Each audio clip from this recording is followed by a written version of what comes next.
Welcome back, everyone. Today I have the wonderful Sandra Mossman with me. Sandra, thank you so much for being here. First, the question, where in the world are you? Hi, Philippa. Thank you for having me. I'm in California. Perfect. Hopefully not in LA with all the forest fires at the moment. Yes, my family, I'm originally from Latvia, and my family, they're just asking me and calling me, how are you? Are you okay? Um, I live close to LA, but it's around like 1 hour away from LA. Right, So yeah. I'm pretty safe, would say. Good. And recently, My go ahead. Go on. Recently, my friend came from Europe, and she was surprised how calm we are here. She came to LA, and I was driving her around like LA, and she was surprised like how calm you can be. And I told her we're used to it. We're used to the fires. I know it's devastating, of course, but we're pretty calm. Like what's happening, like yeah, we can still enjoy the life. We can still live. It's not like very like scared we are. Now, in fairness, so my sister and brother-in-law, they live in LA, and my sister sent me a map going, "Oh, we're absolutely fine. Like, here's a map of all the fires." I'm like, "Yeah, but where on the map do you live?" Like, that just means nothing to me. And she sent me a photo, and like to her right was all the smoke, but to her left was blue sky. So that we've got a grab bag, but we really are okay. But obviously, there's many people that aren't. So lots of thoughts for those who are suffering, but good that you're not one of them. Yeah, yeah. Yeah, LA is huge. It's like London, or like it's huge. Like it's something happened from one like zone is like completely different. Yeah. Absolutely. And so let's talk about your story and your journey to LA first of all. Then, so as you said, you're from Latvia originally. What brought you to the US? Yeah. So I'm right now 34 years old, and 10 years ago I moved to California. When I was 23, I studied in master's in IT program. In my master's, we needed to have an internship. One of my friends told, but there's a possibility to have internship in the United States. So many people asked me, do I always wanted to live in the States? I never really thought about it, really. It's like, I never had a dream to live in the States. It just happened, kind of. Listen. So it took me around 1 year to find the internship in States. I had all the same procedure as everybody else. I needed to have the interview. Different companies had like different applicants, and just every time I need to have interview. I failed multiple times, around 7 times. I had rejections that like I'm not going there to, like they're not taking me to the internship. And it was difficult. But one of my things, what I did, I never told anybody what I want to take the internship to United States. Not my mom or my sister or relatives didn't know about my internship.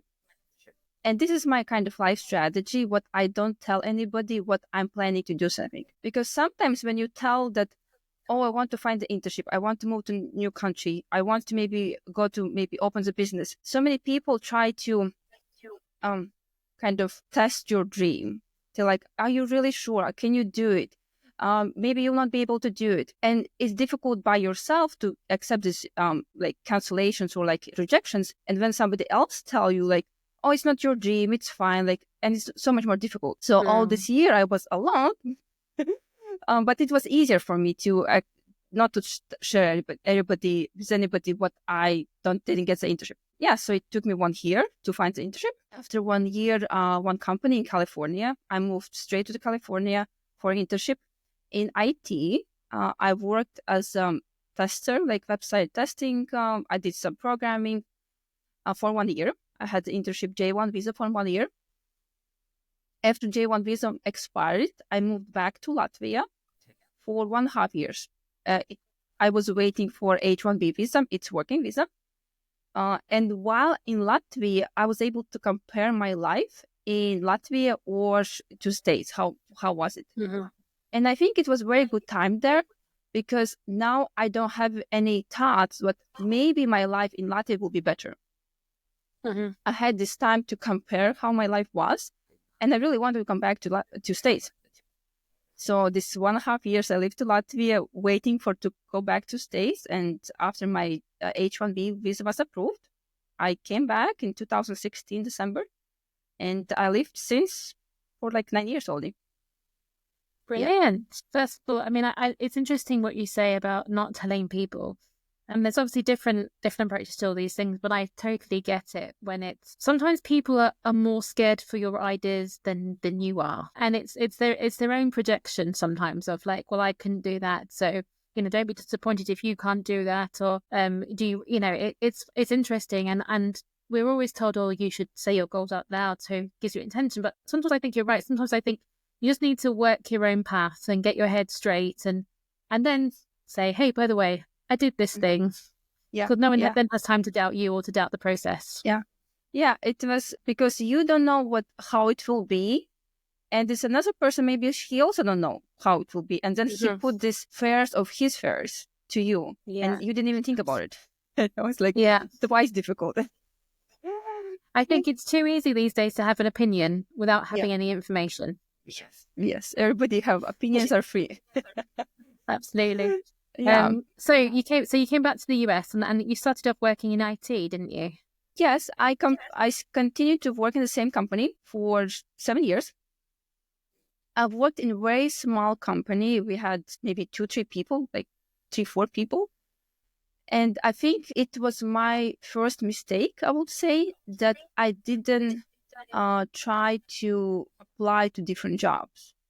Okay. I was very comfortable in my position. Like it provided safety for money. I liked my job. I liked my boss, I would say. I liked my like owner. We had very good relationships. But because this company was small, I didn't have the room to grow. Yes, for 7 years, I did the same thing over and over again. And I think the first thing I would advise myself to try to find maybe different jobs in IT maybe to be a manager or to go somewhere higher in a hierarchy. So this was my first, I would think what I would advise my to do to maybe to grow more, not to be afraid to leave my job. Mm-hmm. Did you ever worry, because obviously coming over on a visa, there are certain requirements. Did that also contribute to your thought process in terms of, well, this company got me a visa, therefore, I owe them? Did that ever cross your mind? I was very grateful for them. My owner was great. He was my friend. He was I came here alone. I don't have anybody. I don't have family here. And he was the person who provided me this safety.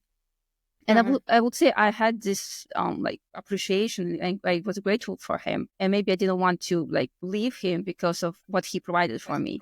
But I know if you are in H-1B visa, you can change your jobs if in the same category. So it's possible. Yes, but I didn't think. I feel absolutely it's too difficult. But there's many people say, "But you should do it," or they advise you. Why not? Fair enough. Yeah. And after 7 years, so you've left Latvia. You're comfortable. So what changed? Yeah. So after 7 years, in 2020, December, I left my job. The first thing what happened really, it was therapy. I always wanted to leave the job. I wanted to start something to start my own business.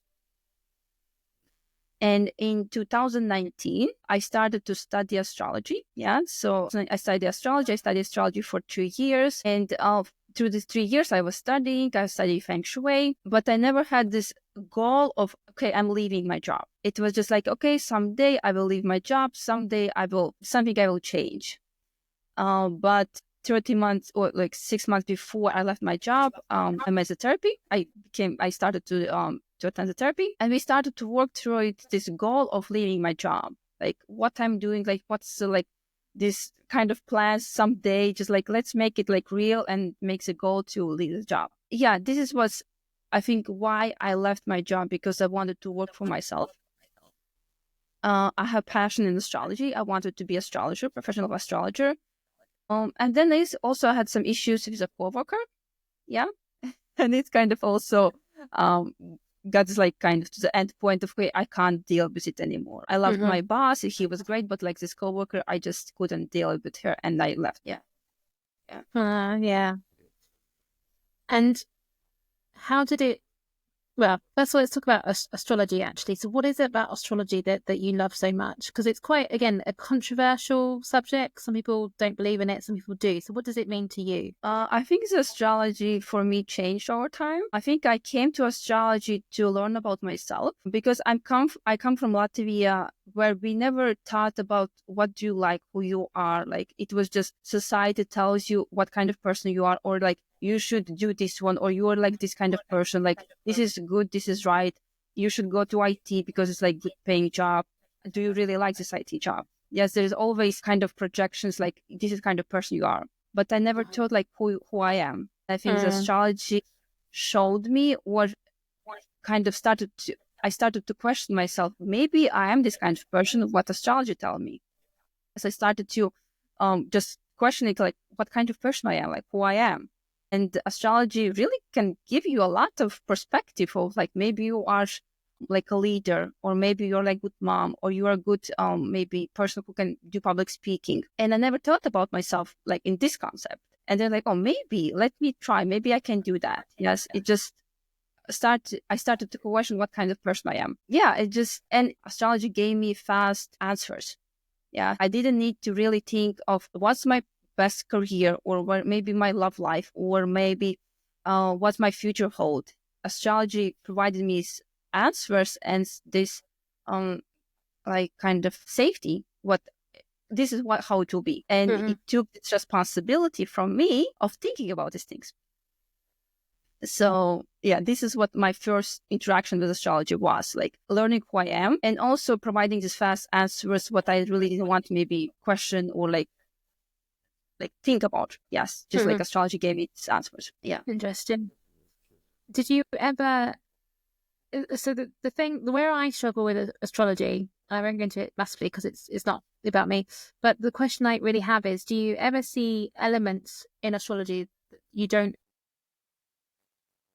And if so, how do you handle that? You a little bit break what I don't see in astrology. Yeah, do you ever see things in astrology that you don't agree with, and how do you approach that when it happens, if it happens? Yeah. Yes, and I love this question because last year it really started to kind of connect with myself, and I really started to questioning astrology. I really started to question, do I make up some things just to make sure what it's working? For example, everybody say what Leos are like leaders. Are they? No? Or like some moon sign in the Cancer means what they're like very good moms, for example. But are they not? So I start to question these things, yes? And here when I really started to be real and honest with myself. And now I'm in this process of kind of moving away from astrology, of starting to question. And it's a very good question that sometimes astrologers trying to make these parameters fit to you. They say like, yes, because of even people say what the fires in LA are because of some like Pluto move to the like Capricorn or like to the Scorpio. It's every year it happens, or it happens every like 5 years. And yes, because of this right now happened, it's here you go. Now it's how astrology works. It just like they try to make it fit to their like parameters. Here it's why it works because of like they connected to it. So I'm kind of moving away from it. I was in astrology. I really know how the predictions works. I know how it works. And sometimes there is a truth. Of course, I see like prediction works. There is a truth, really. There is predictions works. But sometimes people want to make it up, to make it like this is how, here like I saw this one and it's really how it works. But it's one maybe in like 50-50 chance sometimes why it works. Yes. So there's like this kind of what I understood from astrology, and now I want to move away from it. Interesting. And so going back to, so obviously you left work and there was some issues with a co-worker. How did you were kind of once again on your own, right? So you've gone from this environment where you're working with lots of people and it's a familiar environment. For various reasons you decided to leave, but you're back at square one. You're back at the very start on your own. So what was going through your mind there, and how did you approach that? So working for myself, it was good. I like to work by myself. I like to work alone. I'm more person who love to work alone, I would say. What the challenge was, or what the issue was, I really didn't know the business. I knew astrology. I knew how astrology works, how the feng shui works, but I didn't know the business side. I didn't know how the marketing or advertising works, or how the teamwork, how to hire somebody. Yes, this was challenge, and it's where I lacked a lot. And also what the issue was that I started, I told my parents what I'm leaving my job, I will become my astrologer. And my parents come from an environment where they don't believe in the business. They know what it's very difficult, and they started to project to me what it's difficult. It was the first thing issue. And the second was they always asked me, where are my clients? And it is was so difficult for me that when you start the business, clients doesn't come so fast. Yes. And when my mom, after 2 months, even 2 weeks after I left my job, she asked where is my clients? My self-esteem was so low. I got depressed. My mom expect me to have clients. Maybe she and I don't have clients. And it was so difficult for me to understand it's normal not to have clients. But these projections, what the business is difficult, where your clients is very difficult again for me. And I couldn't tell her anything different because I have no idea how the business works. I can't give her good arguments. This is normal. It's maybe it's normal, maybe it's not. Somebody are successful right away. I have no idea. So I like to really work alone, but what I wish myself there, then maybe to take some business courses, maybe to take some business education to learn how to build the business. And the third one is I left my job and I thought right away I'll be successful. Again, right away I'll have a client, but maybe I needed to not leave my job, but start to have some kind of maybe customers, some kind of maybe repeat customers where I can start to make some income on a regular basis, and then to leave my job, not to just leave my job. Okay, now I'm done. I don't have any income. And yes, now I'll have everything will be good. I will be businesswoman. So this kind of business education, don't leave my job right away, but have some safety net. Yeah. And I think, everyone has their own approach to doing it. It takes a lot of guts to do it the way you did, though. And I hope that's recognized by your family, at least. I would say that I am a person who I have maybe I'm very naive sometimes, that everything will be great. The same how I left to the United States. Or left my job. I don't know. Now I want to be a therapist. It will take me 5 years to become a therapist. But yeah, I'm risking. I'm risking my life to have a good life. Yes, I am. If I don't like something, I will change it. I'm the person who will try to make it perfect life. If something is wrong, I will change it before it will be perfect. Yeah. But I mean, again, life is short, right? So why spend it doing things that you don't enjoy? Yeah. There's plenty of people who stay for years being miserable because they're too afraid of change. Yes. Yeah. It's also the choice. Yeah. It's and I think it's where one of my goals as a therapist are, that so many people are miserable in relationships or in their jobs, or they don't have friends, or they don't like where they live. Yes. And they're afraid of change. Because I know they're just afraid of change. Yes. And I want to show them on another side of this fair, I have a beautiful life. Yes. And it's kind of my mission of embrace the change, embrace the fear, and just know what it's not scary. It's really worth the risk to do it.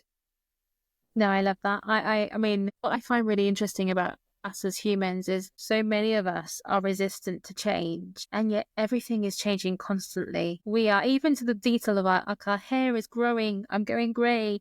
Everything is constantly changing, yet we try to hold on to whatever it is we have at that moment, but it's going to change. It all changes. Yeah. It's when you notice the small things, you understand the big things too. Just everything changes. Yeah, I agree. Interesting. And so, what I always love talking to people who have traveled and lived abroad, because I've lived in different countries. And what do you think it makes a difference from your worldview and how you interact with people when you've traveled more and lived in different countries? Does that affect how you engage with people? Are you a different person? I mean, not a silly person. You are a different person now from when you were in Latvia, but do you feel that living abroad has changed you in ways that perhaps your friends in Latvia haven't changed? I don't know. It's definitely the more you travel, the more you see, but it's also the intention how you travel, I would say. Mm-hmm.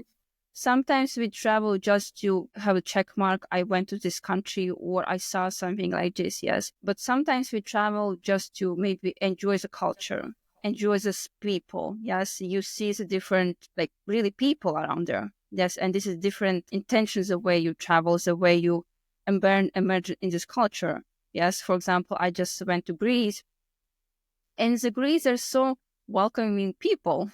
Yes, they're like so nice people. I love the Greece, really. Um, I think you can also learn from different cultures, of course, when you travel.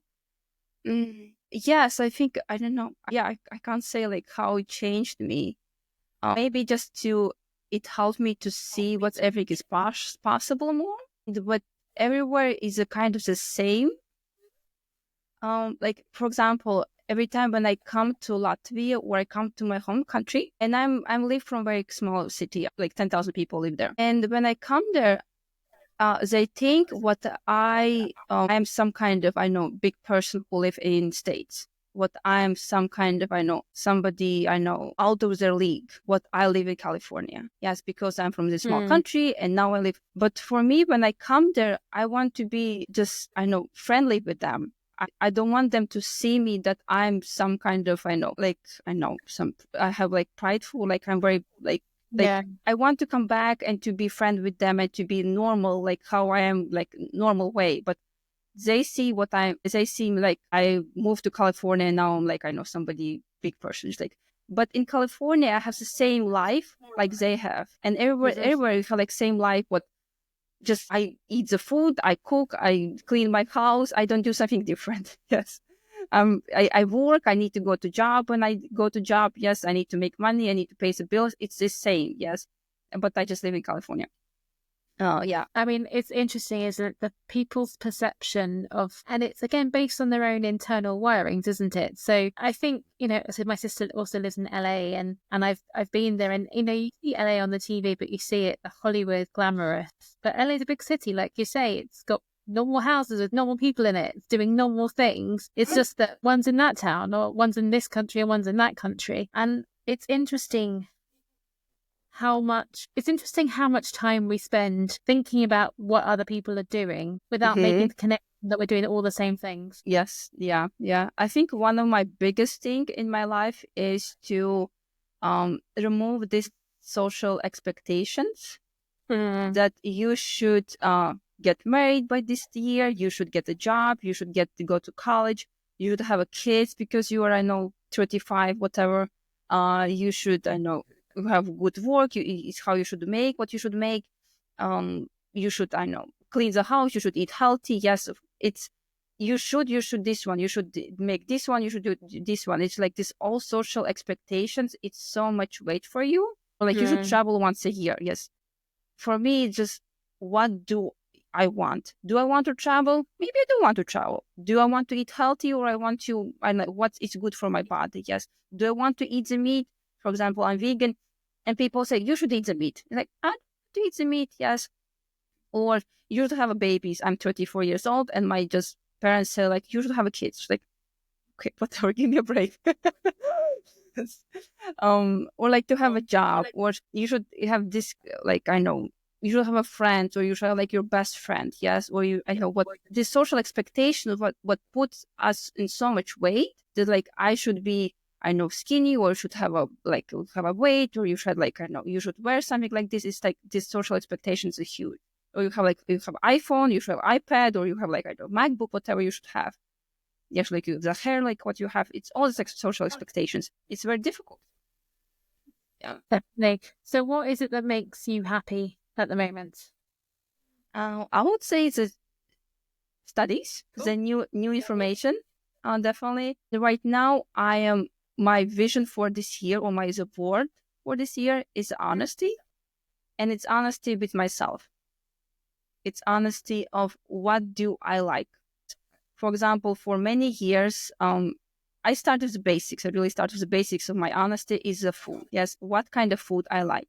Do I like the cook some food in the oven? Do I like the soups? Do I like the salads? What kind of salads I like? Do I like the cakes? Do I like the or the chocolate? And I just took the 5 books from library about the cooking books, and I just test different recipes. I test them. Yes, something I don't like, I just throw them away. And it starts with the basics. It's how you told also in the interview that the changes, it happens every time. Yes. And we see the changes in the small things, or like this, we just see like, you can change what do you like, or like what you like to eat. Yes. Like when you're very like, this is what I like for breakfast. Yes. For example, avocado toast or whatever you like.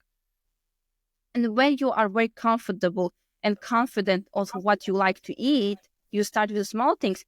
You can make good decisions in the big changes, like what kind of career is good for me, what kind of man is good for me. Yes, when you start of knowing yourself, like it's just small things, like what kind of coffee I like. Yes, and it's a process. Yes, it's not like what's again society tells you what the coffee should be with the milk. Yes, or it's a big hot coffee or the cold coffee, whatever, or what kind of Starbucks coffee tells you. Like everybody likes the Starbucks coffee, but what you really like, and again, telling from your honesty. Yes, because if you can be honest with yourself and you know exactly what you like, in the small things, you can make decisions in the big things. Yes, this is my kind of what I like to explore myself.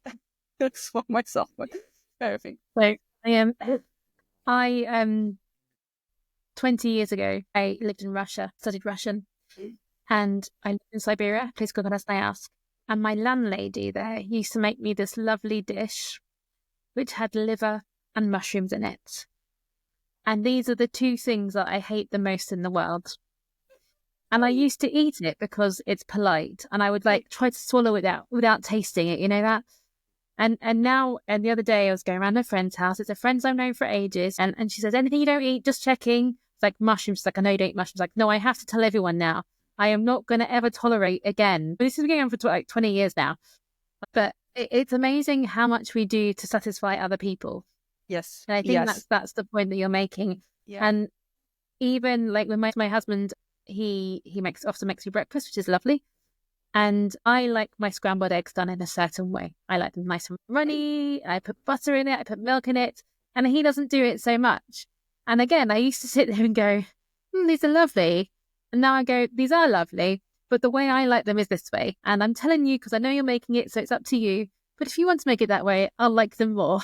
And sometimes he does and sometimes he doesn't. And that's okay because that's his choice. And he makes it the way he likes them. And at the end of the day, he's cooking. And when I cook, I make what I like. And so we've kind of got this agreement, basically, if one of us is cooking, we're going to eat it. It may not be the thing that I like the most, but because of course, whoever's making the effort to do the cooking gets to choose. But you know, if we feel like it, or if we have time, like if I make eggs, I take my eggs off the stove earlier so that mine are runnier, his are less runny. You know, it's those little compromises. Yeah. But and I love that you're starting with food though, because I think that's one of the biggest areas that we actually compromise other people, because we'll eat things to be polite, or we'll eat things because that's what your parents made and that's how you're brought up. And so my husband loves beans. He's crazy for beans, and I have zero interest in beans. And now I'm like a small child. I'm like, I don't want to eat the beans. He's like, but I love beans. I was like, I don't want to eat the beans. I don't like beans. I like have baked beans every now and then. Yep. But I love starting with food because you're right. These are the things that make the difference. Yeah. Now I sound like a really picky person. I'm not really picky. I just hate mushrooms. I just don't like beans, and I don't want to eat them. Yeah. I'm in my 40s, so I can do that now. Yeah. Actually, it's what my husband taught me, because I don't know, again, my society, or like where I'm coming from Latvia, or again, maybe it's only for you, that we express like food is such kind of, again, like food topics are very difficult. But for my husband, for example, he's okay to say no. Yes, he's okay to say, I don't like it. And like, I don't care, I really don't like it. And we are trying to tell yes to the food what really we don't like, to show what we are good people and we deserve the love. We don't want to like break this love from another person. Yes. Like if I will say no, he will think like I'm a bad person. He will not love me and I will be alone. I will die alone. Yes, and it's it's how important to understand where this fear coming from. and to be understand like this is a joke. Like if I will say like I don't like these mushrooms or I don't like this liver, to like what will happen? Yes, but I want to be a good person. Yes, Yeah. you are a good person. Oh, I'm comfortable with it now. Don't Yes. eat mushroom. Don't eat liver. Tell Yeah. everybody. Don't do it to be polite. But Yes. you're right. We have to, and I love the way you phrase that. It's for the love, and I think perhaps we don't realize that that's what we're doing when we're. I mean, in the UK, we're taught it's to be polite. Mm-hmm. It's to not offend the other person. Yeah. But Yeah. like you say, Yeah. it's not their fault you don't like something. It's just your taste buds. And I found out recently about coriander and how if you like coriander, it's actually a genetic mutation. If you don't like coriander, that's, the way it was. Again, that's not personal. That is, a different chromosome somewhere in your body. And I love how you phrase it as we've got to stop thinking that we're not going to get the love if we don't do these things. But also the point you make is great because that is how these things escalate. Because you start saying yes to eating things that you don't like, you start making space for somebody else. But of course, if you're going down the therapy route, those controlling behaviors can lead to really disruptive and unhealthy relationships, of course, because you, and whether it's a man or a woman, sacrifice your own happiness for somebody else, but they can take advantage of that situation. And suddenly you've lost financial control, you've lost control over seeing your friends, you've lost that freedom. And it all the very little thing of eat this food that you don't like. Yeah. And it's where you learn about yourself, like what you like. You're very confident what you like, and you understand about this love. Yes, of course, like the ultimate goal is to understand like you love yourself. This is like what you really need to grow to love yourself. Yes, and do you grow your love to yourself through the food even? Yes, again, like what I love to eat. But the second step is about the parents. Yes, to understand like all what you need is your parents' love. If you can accept them, yes, this is like, I know like so many people are difficulties as a parents, but every time when I have issues with this love, or like I have this like I will not eat your food, or like where this love is lacking in my life, I always come back to my my parents' relationships, like where there is some kind of lack of my love with my parents. Just like kind of come back to again parents' relationships. A lot. Yeah, it's funny. But again, that's another good point because we don't realize how much we absorb from the family around us, from our parents, and what we think are normal. I mean, one of my therapy clients, they had grown up in a household where, shouting and violence was the normal thing. So they didn't know how to have a healthy relationship because they hadn't seen that from their own parents. And it's all so connected, isn't it? It's the smallest little behavior, the smallest influence that we get, and these are formed as templates on our behaviors, on our beings, on our consciousness. And suddenly we're adults, we're eating mushrooms even though we don't like them, but more importantly, we are struggling with relationships, we're struggling with family, with work, and it all comes down to not knowing ourselves and not understanding what things we do to make other people happy, including our parents. Yeah. We eat the mushrooms to make our mom happy. Yes. Yeah. Or if I will not eat mushrooms, then my mom will yell at me. Yes. But now when you're adult and you know what you are, a big person, you can stand up for yourself and not to eat mushrooms. You are not a kid anymore. Yes. Who need a mom to survive. Yes. But you are get adult. You cannot eat the mushrooms again. But I think like this is just like small things we can like joke about the mushrooms. But again, like how you told, it just comes bigger. It comes to again your choice to your career. Like maybe some like in the like when you're 18, maybe your mom or your dad influenced your career choice, and you can be mad on them. Like what's changed? Like my career is not the best. But now you're adult, you can make your own decision. What kind of career is for you, and you can. From again learning from like what kind of person you are, not from society tells you what's a career best, but again learning from yourself what's your career. Or like as a man, yes, your mom can tell you that, oh, this is a good man, or this is like very wealthy or like kind of perspective, or no, it's a handsome man, but are you comfortable living with him? Yes, this again from your understanding what kind of person you are. Do you need a caring man, or you need somebody who travels a lot, or you need somebody who like buy you gifts, or you need somebody who cleans with you, like wash the dishes for you, or it's not important for you. And again comes like again learning about yourself and not pleasing your parents. Kind of, yes. because my parents will be mad at me. Yes, but now you're adult and you can make your own decisions.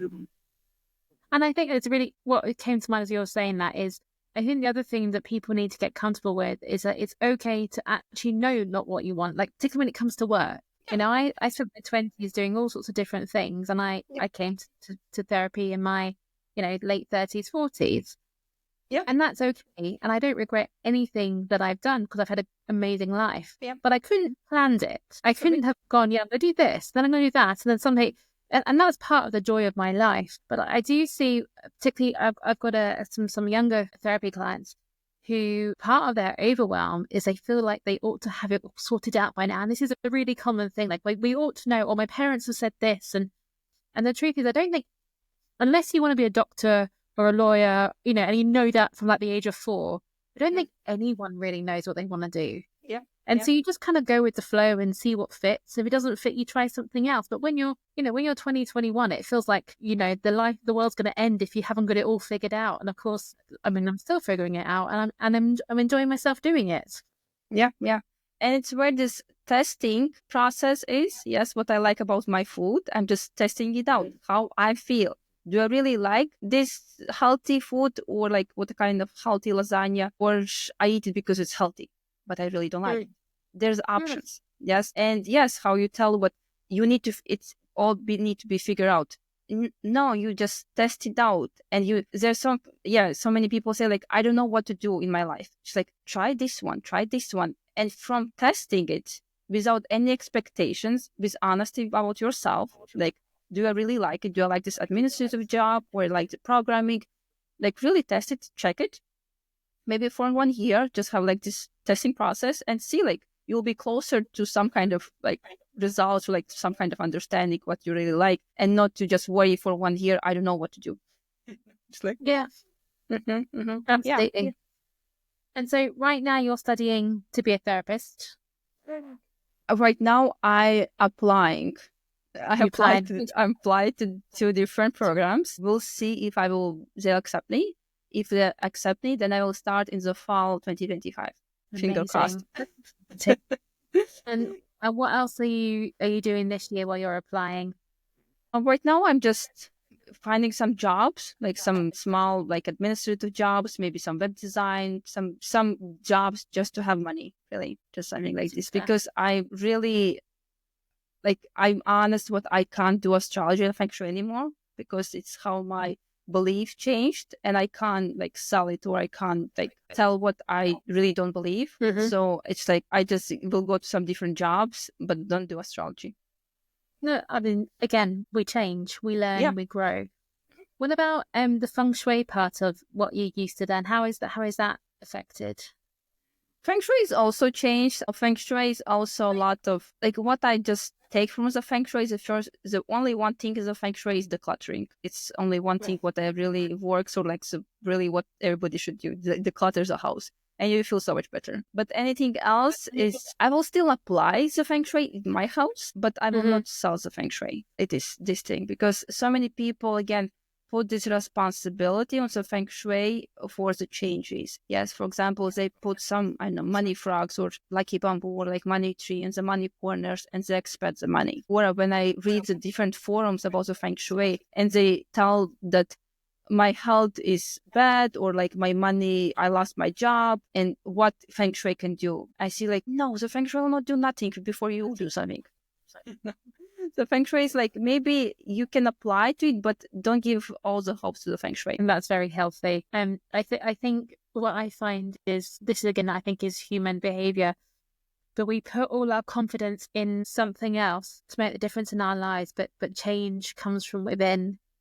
It's like manifesting that you're going to win the lottery and never playing the lottery. I mean, I'm not saying you're going to win if you do play it, but your chances will be increased than if you just sit there going, I'm going to win the lottery without ever buying a ticket.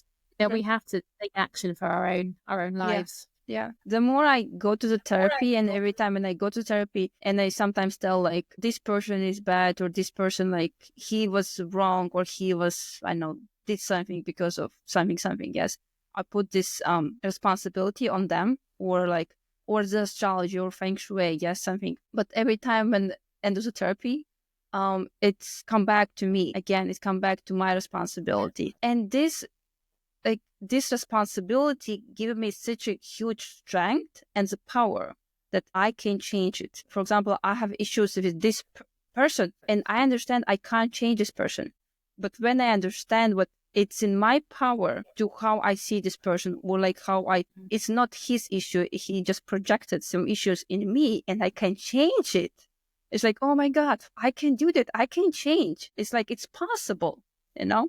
Yeah. And it's like such a huge, power that like this responsibility, of course, is difficult responsibility it's your responsibility what you don't have a job. It's your responsibility what your marriage failed. Yes. But you can change it. Yes. It's not somebody else, but you can change it. Yeah. Love that. Sandra, it's been amazing talking to you. Thank you ever so much. I look forward to hearing about your successful application, because I'm sure it will be successful at some point. Any last thoughts you want to share before we go? I just thank you so much for the interview. It passed so fast, really like 5 minutes for me. Thank you, Philippa. Thank you. No, I enjoyed it too. Thank you ever so much. Thank you.